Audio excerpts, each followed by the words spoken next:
पदयात्रा कर रहे हैं यहाँ दिल्ली से वृंदावन तक की जी।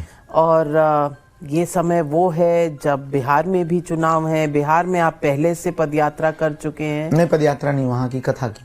हाँ, कथाएं करने गए थे। लोगों ने तब भी आप पर कटाक्ष किया था कि चुनाव आ रहे हैं बिहार में, इसलिए आप बिहार गए। अब चुनाव चल रहे होंगे तो आप पदयात्रा कर रहे होंगे। सही पकड़े हैं। बाबा को सनातन का काम नहीं करने देना है। बागेश्वर बाबा को डीमोटिवेट करना है। बागेश्वर बाबा पर लांछन आरोप लगा करके इसको घर बैठाना है। क्यों? ताकि उन लोगों के मंसूबे पूरे हो सकें जो गजवाई हिंद चाहते। कौन है ये लोग? वो लोग जो गजवाई हिंद का सपोर्ट करते, वो लोग जिन्हें वंदे मातरम बोलने से दिक्कत है, वो लोग जो जातिवाद फैलाते हैं। हमारा मानना है कि जातिवाद नहीं, राष्ट्रवाद होना चाहिए। हमारा मानना है हिंदू मुसलमान नहीं, भारतीयता होनी चाहिए। हम मुसलमानों के भी खिलाफ नहीं हैं। यदि मुसलमानों के खिलाफ होते तो रस खान के दोहा ना गाते, अब्दुल कलाम की चर्चा ना करते। यदि हम मुसलमानों के विरोधी होते तो मुसलमान हमारे मित्र ना होते। यदि हम मुसलमानों के विरोधी होते तो हम उनके त्योहारों पर टिप्पणियां करते, उनके भगवानों पर टिप्पणियां करते। अच्छा, बिहार जाने का कोई विचार है? अभी तो नहीं। हम कौन से नेता हैं? हमारी कोई पार्टी नहीं है कि हम जाए। नेताओं का काम है। लेकिन लोग तो कहते हैं जो सनातन के रूट से पार्टियां आती हैं आप उनके सपोर्टर हैं। इस देश में एक भी पार्टी ऐसी नहीं है जिसमें सनातनी ना हो। लेकिन जो सबसे ज्यादा सनातन हिंदू राष्ट्र की बात करती है वो तो बीजेपी है, और आप बीजेपी के बड़े नजदीकी माने जाते हैं। जोर जोर से बोल के लोगों को स्कीमें बता दे। हमारे बहुत ही प्रिय श्री दिग्विजय सिंह ने क्या अभूतपूर्व बयान दिया। मोहन मीडिया बोला कि बाबा जो कर रहा है अद्भुत कर रहा है, और कार्यक्रम में प्रधानमंत्री जी आए। आप हिंदू राष्ट्र बनाने की बात कर रहे हैं। अब हिंदू राष्ट्र जब आप कहेंगे तो इसमें मुसलमान क्रिश्चियन कैसे रहेंगे? हमारा देश तो जैसे दुबई में सब रह लेते, दुबई में भी तो सब रह लेते हैं, वहां भी तो सब रहते हैं। हिंदू रहते, यहूदी रहते, पारसी रहते, पाकिस्तानी रहते, बांग्लादेशी रहते, भारतीय रहते। भारत में रह लेंगे, क्या दिक्कत है? लेकिन होना हिंदू राष्ट्र चाहिए। क्यों नहीं होना चाहिए? 1947 में जो बंटवारा हुआ वो मजहब के नाम पे हुआ, और पाकिस्तान का जो बंटवारा हुआ है वो एक विशेष समुदाय की मांग पर हुआ है। जब विशेष समुदाय की मांग पर एक ऑलरेडी टुकड़ा जा चुका है तो बचा हुआ टुकड़ा तो हिंदू राष्ट्रीय होगा। तो गेम बजाना पड़ेगा। लेकिन लोग कहते हैं कि आप इस तरह की बातें करते हैं जो बीजेपी को हेल्प करती है, क्योंकि ये पोलराइज करती है, हिंदुओं को एकजुट करती है और वैसे विभाजित करती है इस देश को। शाबाश! बिल्कुल भी नहीं। ये सबसे बड़ी दिक्कत इस देश की जो है वो ये है कि किसी भी विषय को राजनीति से जोड़ दो तो वो एजेंडा छोटा हो जाता है, वो आदमी छोटा हो जाता है। सीधा सा सिद्धांत इस देश का। यदि हम केवल बीजेपी के लिए कार्य कर रहे होते या बीजेपी का कार्य कर रहे होते तो बिहार में ना होते, दिल्ली में काहे को होते? दिल्ली से बिहार तक आवाज जाती है। अब ऐसी तो हमारी चीन में भी जाती, तो क्या चीन में भारत में बीजेपी बैठ जाएगी क्या? आजकल एक और मुहिम भी चली हुई है, आरएसएस बैन कर दो। क्यों कर दें? क्यों कर दें? कहते हैं लोग, कर्नाटक में पहल है, बिल बन रहा है। कुछ भी कहते हैं लोग, क्यों कर दें? स्वयंसेवक संघ वो है जिसने इस देश को बचाया है। ये कैसे हो गया? बंद करना ही है। उन चीजों को बंद करो जिससे देश का भला हो। स्वयंसेवक संघ को, आरएसएस को बंद कर देने से देश का भला होगा, देश विचित्र स्थिति में जाएगा। आरएसएस की इतनी पैरवी करने वाले बिल्कुल भी नहीं, हम आरएसएस के समर्थक भी नहीं हैं, पर जो कार्य कर रहे हैं उस बात के उपासक हैं, सत्य के पूजक हैं हम। कोई भी काम कैसा करे, सत्य के उपासक हैं। वाह, क्या एक्टिंग कर रहा है। लेकिन 75 साल से ऊपर हो गए, हम अभी तक वहां पहुंचे नहीं है। क्यों? इसलिए नहीं पहुंचे हैं क्योंकि ऐसे लोगों को बड़ी बड़ी पार्टियों के पोषक इनको सपोर्ट करते हैं। छोटे छोटे मुद्दों के नाम पर वोट लेकर के सिर्फ अपना मजा लेकर के निपट के चले जाते हैं।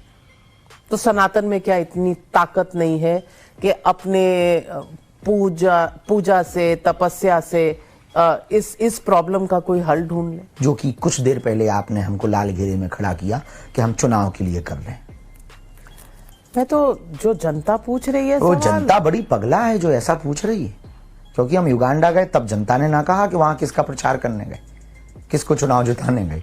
जब हम लंदन गए तब वो तो 50 लाख वाली कैटेगरी में आ गया ना, किसी ने 50 लाख दिए होंगे कथा के लिए।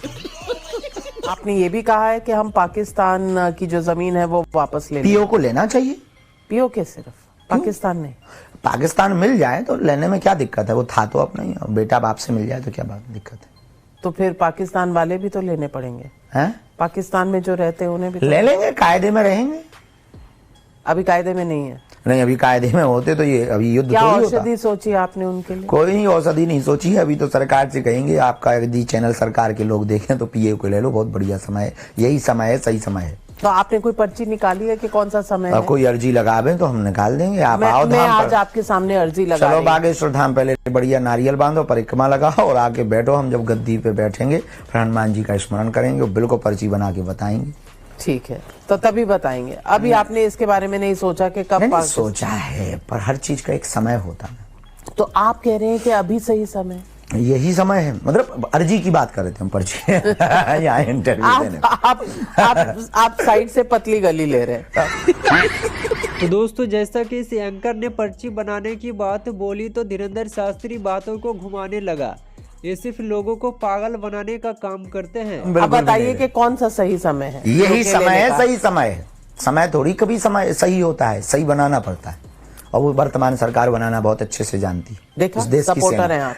देखा, आप सपोर्टर हैं बीजेपी के, और इसी बात से कहीं ना कहीं पॉलिटिकल पार्टी में, राजनीतिक दलों में फर्क कर देते हैं।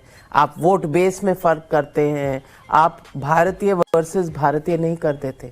शाबाश बेटा, बहुत बढ़िया। हिंदुओं को जगाने के लिए भेजा है, सनातनियों को जगाने के लिए भेजा है, संस्कृति को पुनर्स्थापित करने के लिए भेजा है। हम वो कर करके ही जाएंगे। हम जब तक मिट नहीं जाएंगे, मर नहीं जाएंगे, तब तक हम अपने आदर्शों से कोई समझौता नहीं करेंगे। भारत को हिंदू राष्ट्र बनाने का प्रण लेकर के निकले हैं तो बने या ना बने, पुरुषार्थ तो पूरा करके जाएंगे। हम लव जिहाद ना इस देश में होने देंगे, हम धर्मांतरण ना इस देश में होने देंगे, हम राम पर टिप्पणियां ना सहेंगे। हमको कोई छेड़ेगा हमारे सनातनियों को तो हम छोड़ेंगे ही नहीं, ये तो पक्का है। पर आपकी भाषा में आपको कभी नहीं लगता कि थोड़ा सा एक थ्रेटनिंग भाव है? आप लोगों को धमकी जैसे दे रहे हैं कि हाथ लगाओगे तो देख लेंगे। ये थोड़ा लगाओ ही क्यों हाथ? देखने वाली कोई बात थोड़ी। आप हाथ ही क्यों लगाओ? जरूरत ही क्या है? हाथ मिलाओ, और हाथ लगाओगे तो जवाब तो दिया जाएगा।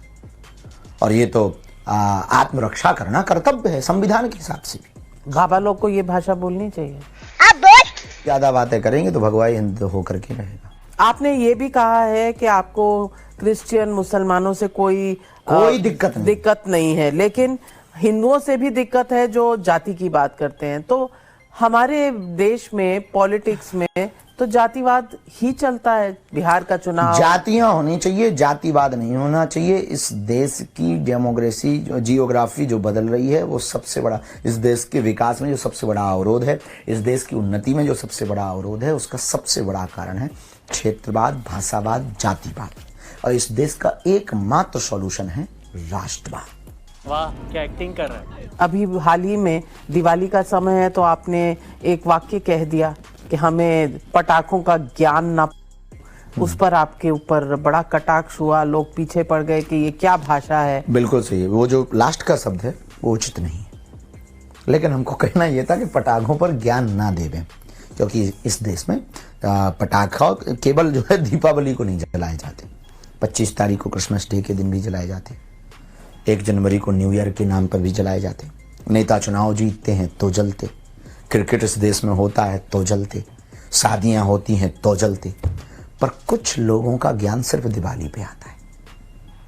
कुछ लोग, अब गाजा युद्ध कर रहा है, बड़े बड़े न्यूक्लियर बम फोड़ रहे हैं, वहां रूसी यूक्रेन में बड़े बड़े बम, तब प्रदूषण नहीं हो रहा है।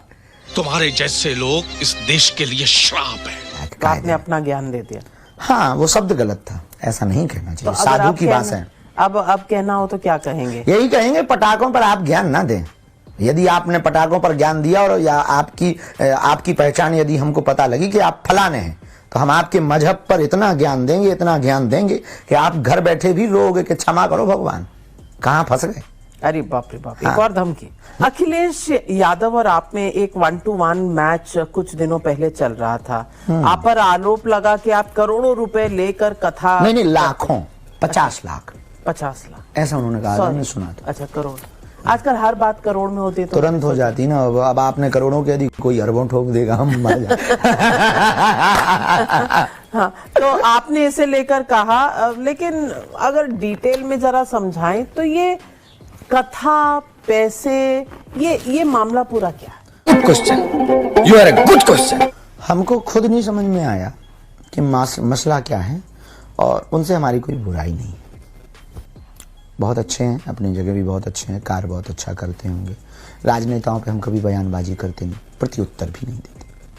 उन्होंने कहा तो हमने किसी एक इंटरव्यू में जरूर ये बात रखी कि हमको ऑन टेबल, उन्होंने कहा कि अंडर द टेबल, जो हमने शब्द सुने, तो हमने कहा कि भाई हमको तो ऑन टेबल भी नहीं मिलते, अंडर टेबल तो छोड़ो, हमें कोई ऑन टेबल दे दे, बाहर में गया हम। वाह, क्या एक्टिंग कर रहा है। तो दोस्तों, जैसा कि धीरेंद्र शास्त्री भारत को हिंदू राष्ट्र बनाने की बात करता है, अगर इसी तरह से सभी धर्म के लोग अपने राष्ट्र बनाने पे उतर आएंगे तो फिर भारत टुकड़ों में विभाजित हो जाएंगे। तो इस धीरेंद्र शास्त्री के लिए आप क्या कहना चाहेंगे? अपना राय कमेंट में 2 शब्द ज़रूर लिखिएगा। और वीडियो आपको पसंद आए तो वीडियो को लाइक करके चैनल को सब्सक्राइब कर ले, ताकि आपको इस तरीके के वीडियो मिलती रहे। तो मिलते हैं नेक्स्ट वीडियो को लेकर। Bye bye.